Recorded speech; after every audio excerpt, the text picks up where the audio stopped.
Get ready, because today, on the ADOTAT show's Mad Woman series, we're diving deep with Gayla Huber, the brilliant mastermind behind IntegriShield.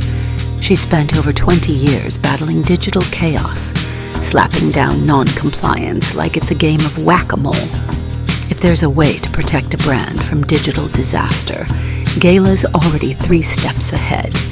No boring corporate spiel here, just the good stuff. Deserve to win when it matters most. Facing multi-billion-dollar bet the company litigation? No problem. That's why we're here. Troutman Amin, LLP is a true legal powerhouse. Welcome to the ADOTAT Show's Mad Woman series. Today we got Gayla Huber, the fearless founder of IntegriShield with 20 plus years in marketing. She's a trailblazer shaking up the world of brand protection and compliance. Gayla is on a mission to help brands dodge digital disasters and keep their reputations intact. First of all, how are you doing today? Honestly, none of that corporate speak. Let's skip the press releases and get real. I'm doing great. I'm in Kansas City. It's about to be Chiefs home opener this week. So I'm doing fantastic. We're going to have a good week in Kansas City. You've been battling the digital dragons of non-compliance for decades, turning chaos into order, somewhat like the Gandalf of online marketing. What was the one thing brands keep doing that makes you want to throw up your hands and scream, "You shall not pass"? Brands, what they keep doing, the brands don't usually do it, but I guess on the brand side, the lack of understanding what maybe their affiliates and publishers are doing is very frustrating. Just not keeping an eye on it. That's probably one of the biggest things. Not protecting their own trademark terms. They go to all that trouble to get trademarks, and then they're just sort of like letting anyone in the world kind of use that and use their name and not be aware of it. Right. You've had some front row seats to some epic compliance fails.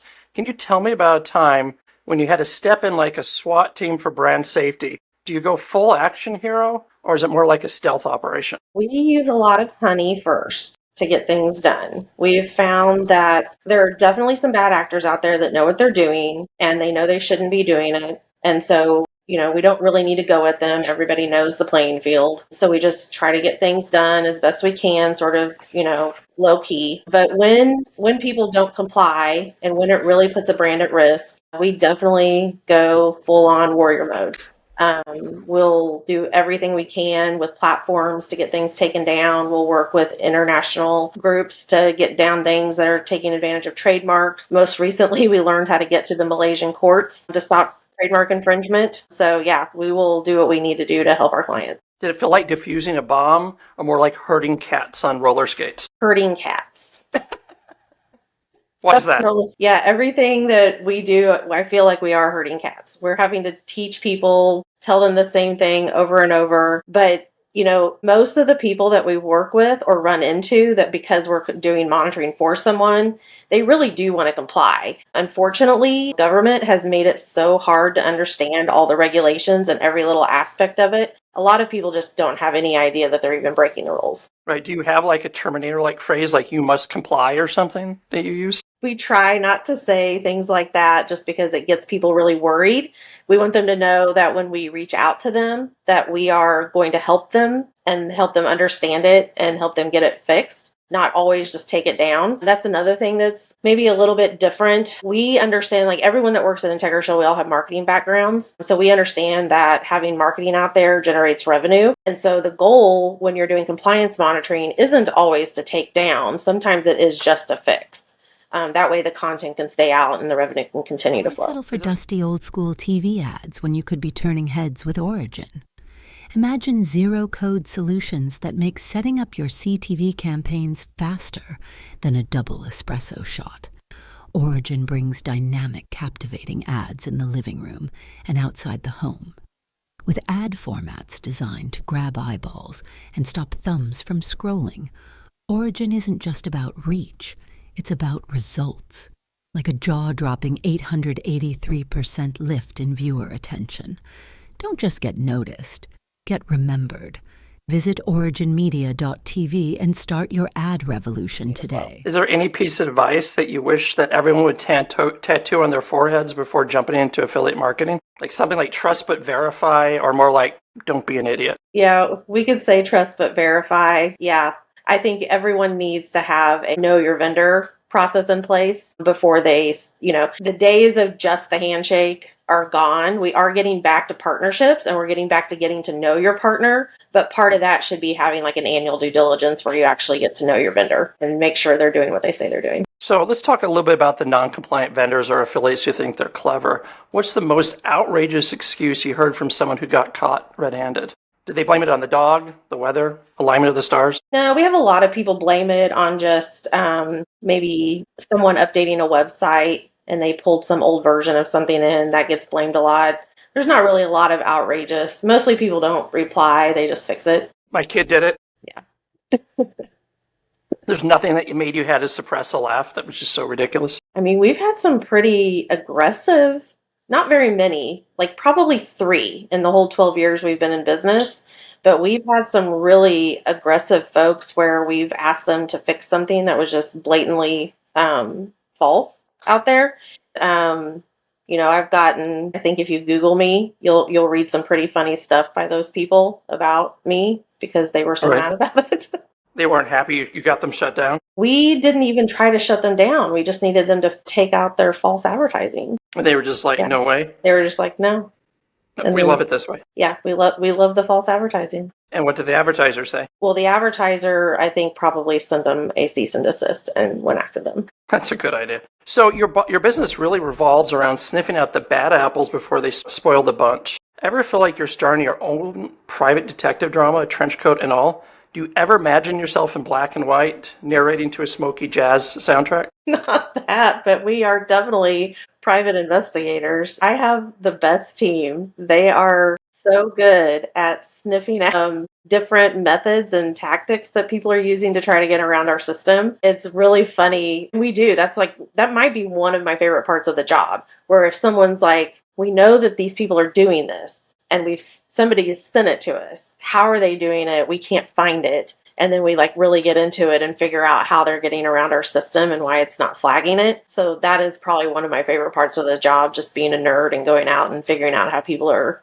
hiding. So fast forward a decade, do you see yourself as the CEO of a global compliance empire or just maybe the owner of a very quiet vineyard somewhere? Definitely, probably more the compliance empire. You're not a vineyard person? No, I don't drink a lot, hardly ever. But yeah, I'm not really the personality that's gonna be like, I'm gonna take over the world. But when it comes to compliance, I'm very passionate about it. So I would absolutely take over the world on compliance. You're gonna take down Elon Musk at some point? That would get into my thoughts on probably the First Amendment, so I would not go there. It's just, you are a captain of a tech startup in the choppy seas of digital marketing where every day feels like a high-stake games of battleship.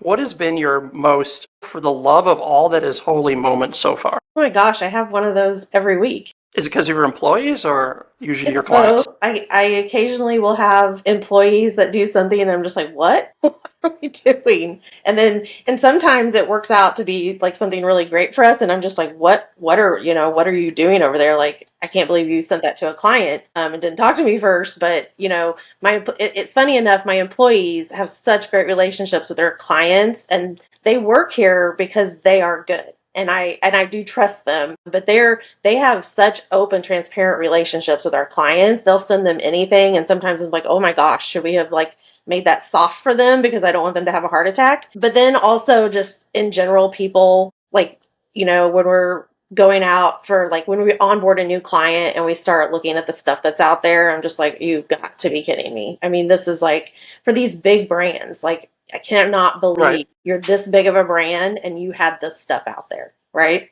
So, yeah. Was there any metaphorical upside down maps? You walked in and they just had everything wrong? Yeah, there have been several. I mean, everyone comes to us for help, right? So we, one of the things that I'm most proud of in our company, we've been around since 2012 and we've had over 90% retention of our clients every single year we've been in business. And I'm really, really proud of that stat because it does show we're not just bringing clients on to make money. We're bringing people on that we can actually help, people that are getting taken advantage of. And so really that's a big piece to me. And we want to bring people in that we can help them out, not just anyone. So starting a company is about making big, gutsy decisions. What's the boldest move you've made that you could have either been a masterstroke or a monumental mess? Something like throwing a Hail Mary pass in the final seconds of a game. I thought of the football metaphor for you, because I know you're a big football person. I am a big football fan. I've probably made more messes than not, Right. but I have learned a lot from the messes that I've made, and they're mostly on the software side. I am not You an feel like a engineer. genius, or you're really lucky? I don't think it's luck. I think I am surrounded by really, really good people. I have a great team, and I couldn't do it without them. But the messes that I've made are mostly on the software side, and that's just because I'm not an engineer. Definitely know how to run a business and grow a business. We've grown every single year we've been in business, and I love what we're doing. But I do think there have been a couple of times where we probably could have moved the needle a little bit more if I had made better decisions on the software side. So speaking of people that you hire, we know that hiring is not a walk in the park, especially when you're building a startup team. Was there ever like a jaw-dropping, are you kidding me moment you've had in an interview? Someone who maybe came in to do their one-man show with a costume and all? We've had quite interesting interviews. I kind of got out of the interview process a lot of years ago, figured out that it is not one of my strengths. I hired a really good team, and they know who the best people to work on their teams will be. And so I haven't had to do interviewing except for C-level in years. So I'm really lucky that way that my team is really, really good at that. So when things go off the rails, and they always do, how do you rally the troops? Are you a calm, collected type, or more of set everything on fire and start again kind of leader? No, calm and collected. I think just like a personal note. So like my sister passed away in 2015, and I do think that I kind of lit things on fire prior to that. And then I think everyone who's ever lost someone close to them knows that like it really resets what you think about life and what you think about, business and everything else, and what really matters. And what really matters to me today are my people and my clients and the industries that I serve, all the groups that I work with, the different associations I'm on. And so today I really like to kind of pause, take a moment, definitely not set things on fire because it's really not worth anyone's personal mental health for me to go after something until I fully understand it. So yeah, today I'm very calm. Was there ever a pivot or perish moment? I don't think I've hit that yet. Luck is not something that I believe in. I think you have to work really hard to make things happen. I do think that I've had good timing, if we want to call that luck, in that in the 12 years, we really haven't had that moment. And so I'm pretty grateful for that. So I want to go a little bit back into the affiliate marketing madness, especially with fraud. From my history at affiliate marketing, I know a lot of the people are lawless, unpredictable, and it's full of characters who think they're way smarter than they really are. So what's the wildest, did they really do that tactic that you've seen in fraud? We have that every day. I mean, we have what we call porn Fridays. I mean, we've seen Which it. is probably not as fun as it sounds. Yeah, definitely not as fun as it sounds. We've seen it all. We've seen people commit scams that are just super blatant, copying people's websites, just straight up stealing brand names, stealing traffic, you name it. I mean, we've seen it all. I don't think anything shocks me anymore just because people will do anything to get a click. So when you catch an affiliate with their hand in the cookie jar, what's the most creative? Actually, I think we already talked about this. So what is one sneaky tactic that makes your blood boil, even though it technically doesn't break any rules? When they're trying to rip off like a trademark and they will do variations of the word, we're still going to get you taken down. Like you can try it all day long. That's a sneaky tactic that just makes extra work for my team. So I really, really get annoyed by those. We're still going to go after you though. Ever had an affiliate try to bribe you? Bribe, Do they offer you a yacht, like a trip to Tahiti or a bribe, nice fruit basket? Yeah. No? Bribing, Sweet talk you? But we are very proud of our ethical standards here at the company. And we're very transparent with our clients. So if someone thinks that they can come on board to hide things from a client, that's not how that's going to work out. Have you caught a person more than once and been like, hey, this is the second time we found you, or they changed names or something, and you caught them again? Yeah. I do a study every year for the fintech space, and just a very small niche of it too. And we find like 75% of what we find for lending out there every single year is like scammers, like straight up scammers, not just bad advertising, not deceptive advertising, scams. And out of that 75%, 25% up to like it's been 35% some years, those are repeat offenders up to 3, 4, 5, 6 years that we've been every single year taking down. Do you ever meet them at the conferences or conventions? On Or occasion. they come up to you and they're like, "Why'd you kick us out?" Or They any usually will come up confrontations? to me not knowing who I am, and then I say who I am. They're like, "Oh, I know you. yeah, yeah." People are pretty funny about it, though. I mean, Yeah, I had someone come up to me at one of Darren Blatt's parties in Vegas, 2013, and he was like, He's like, "You are, swearing at me," and he started swearing at the guy next to me, and he's like, "You got me kicked out. I'm going to kick your whatever." And the guy next to me just happened to be a linebacker from the Cowboys, and the guy stood up. The guy took off as fast as he could. But yeah, he recognized. He said, "You got me kicked off a network years ago," and he never forgave me. yeah, I don't think other than like the one guy who wrote a really bad, like, put some stuff out about me just to like try to get me, I guess. I haven't really, I don't think, made enemies. Even the people that we work with to like tell them not to do it, like those are people that legitimately might not know they did wrong. And so like I should be helping them too. So you're basically a digital detective tracking down fraudsters and cleaning up online messes like a Sherlock Holmes with a laptop. What's your most elementary, my dear Watson, moment when you cracked a case wide open? It's you ever like to bust out? Yeah, we get really excited when we're looking at path traffic, and we can ultimately, consistently, because you can get lucky, but consistently identify for a company like where their traffic's coming from that they didn't know it was coming from. So different native ads and different social media ads, things like that. So like when we kind of unlock how some of the publishers are doing things, we get really, really excited about. And the advertisers like it also? Yeah, I mean, it does nothing but help them. A brand could be getting traffic from an ad that had nothing to do with them, right? Because it's all clickbait, and then they're working in sort of like those averages on the conversions. So you know that you've got some traffic out there coming to you that's just not any good, just to sort of average it out. So we try to find the stuff that is not good and doesn't represent the brand well. Has there been a time you thought you should quit and maybe use these skills to go and solve real crimes for the police department? No, and I don't know that and it would be a regulator, right? Office for me probably, but I don't know that I want to be on that side of it. I talk to the regulators pretty frequently and we joke, like we do more remediation. We every year are taking down tens of thousands of bad ads.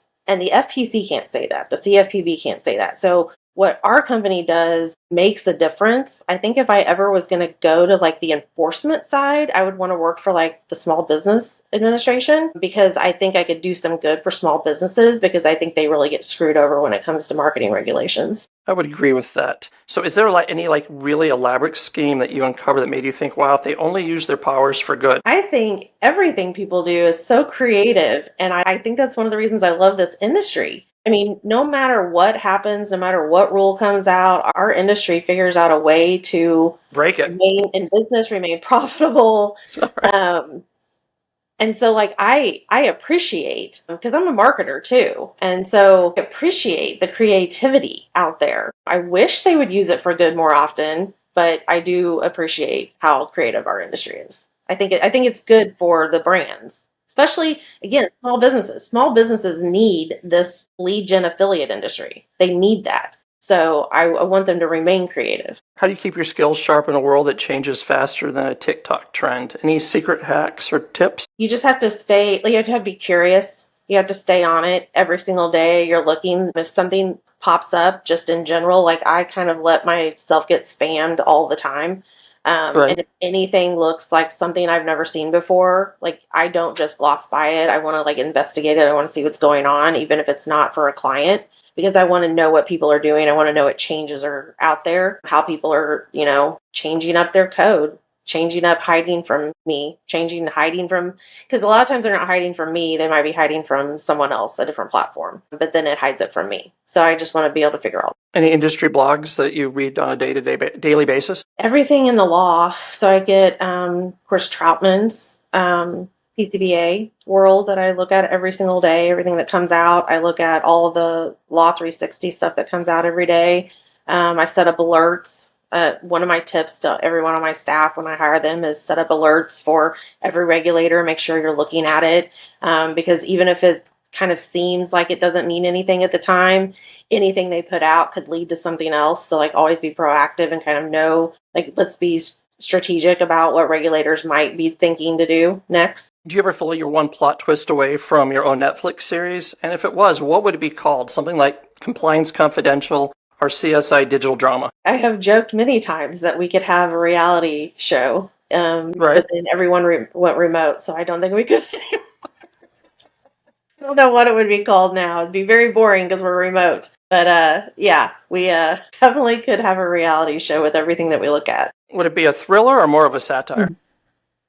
It would be hilarious. It would be so funny. I Like mean, The Office for compliance? it would. It would be really funny. We have a good time.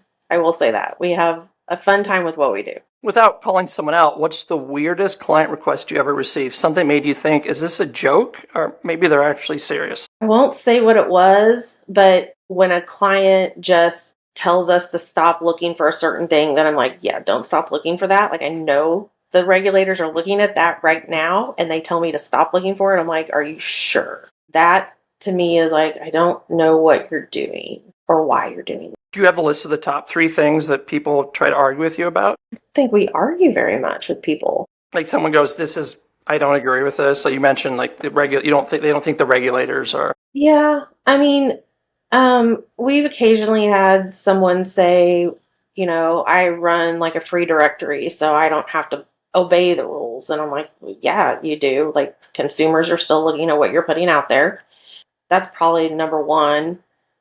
But yeah, I mean, people just don't argue with us very often. Like I said, I think 3 times maybe in the 12 years. I can name 3 people. So how are you holding up amidst all this hustle and bustle? You've been around the block for marketing and you're steering the ship IntegriShield. What keeps you going? I mean, every day is fun and interesting. I don't even think about not going. I'm thinking about how much more can I do? It's just so interesting. The government is constantly, it's like a game of chess almost, right? Like the government's constantly trying to do this and that. And then like those of us in marketing know how it really works. And so then you got to go back and like, there's always something that you're fighting or trying to like get like a legislator or a regulator to like think twice about what they're about to do.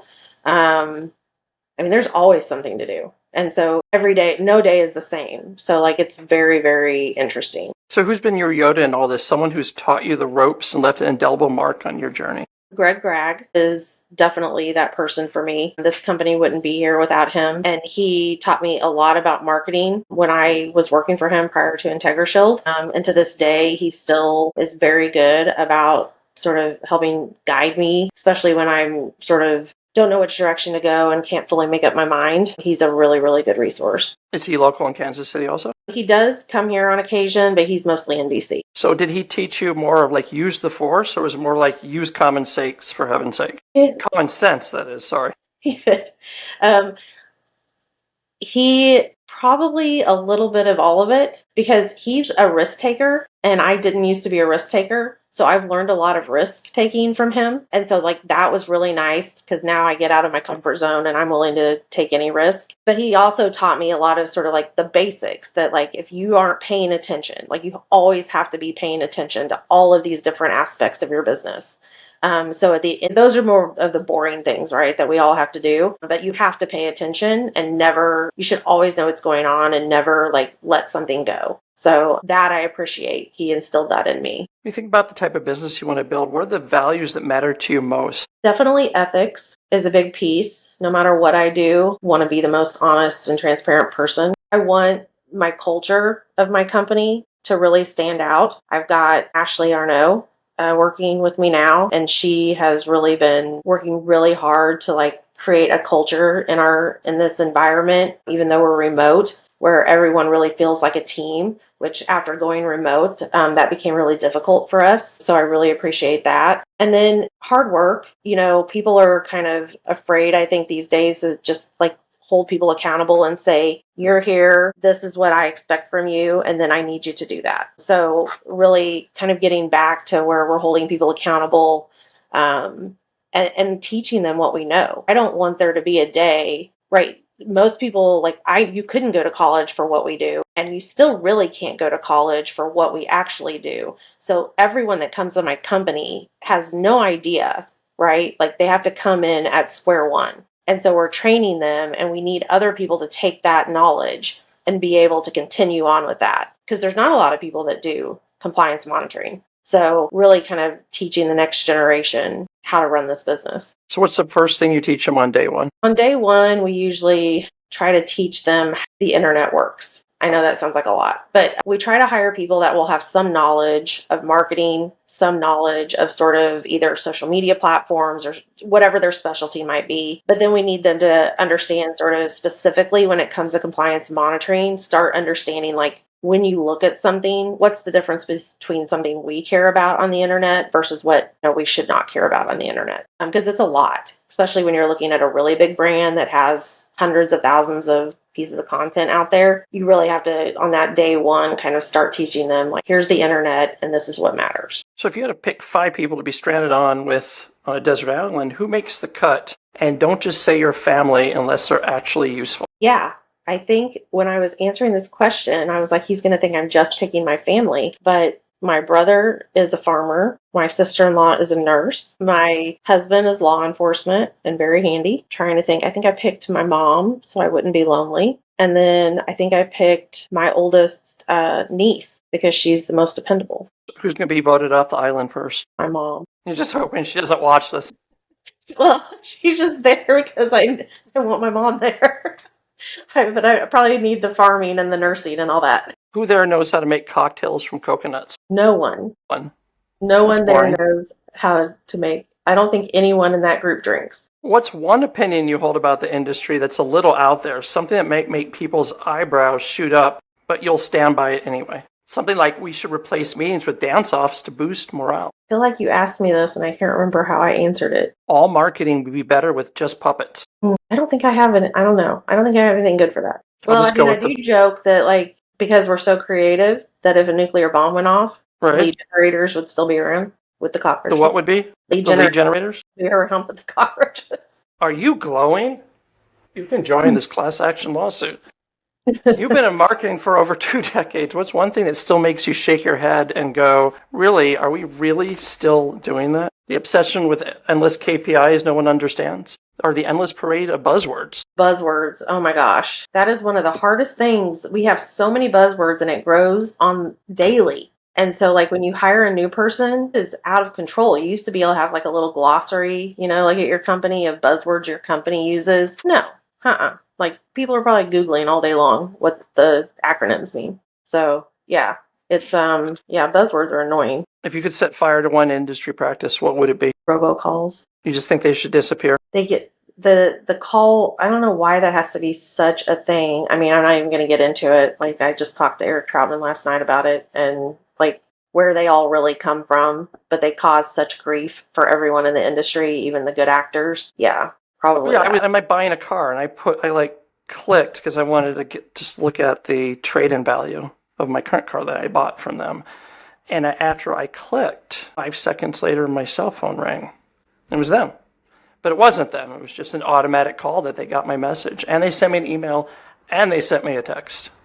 And It was like 9:30 and I really didn't think they were going to call me at 9:30. Yeah, doing the job, there's some conversion metric, right? So, like, they convert people doing that or they wouldn't be doing it. But there's just so much crap out there that happens where that might be a legitimate one, right? Because that is something you were looking at and you may have converted on that. But then there's all that other stuff that's out there that's mostly overseas. That's really what tarnishes the industry's reputation. Before we go, I always like to ask people, if you could give yourself your younger self one piece of advice before starting this whole journey, what would it be? And no cliches, you got to dig deep.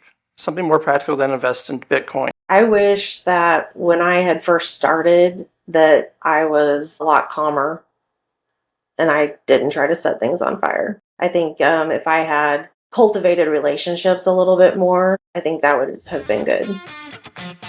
What would you tell yourself? I would tell myself that every relationship matters. And that's a wrap for this episode of the ADOTAT Show's Mad Woman series. Massive thanks to Gayla Huber for taking us on a wild ride through the chaos of digital marketing and brand protection. She's like the Indiana Jones of compliance, dodging traps and outsmarting digital villains left and right. A quick nod to our sponsors, Troutman Amin LLP, the legal warriors, who make sure you're not drowning in lawsuits while trying to make a phone call. And Origin at originmedia.tv, the rule breakers, who are flipping the script on connected TV marketing. They're here to make sure your ads on Gizu aren't just seen, but also remembered for all the right reasons. Until next time, stay bold, stay curious, and know more than you did yesterday.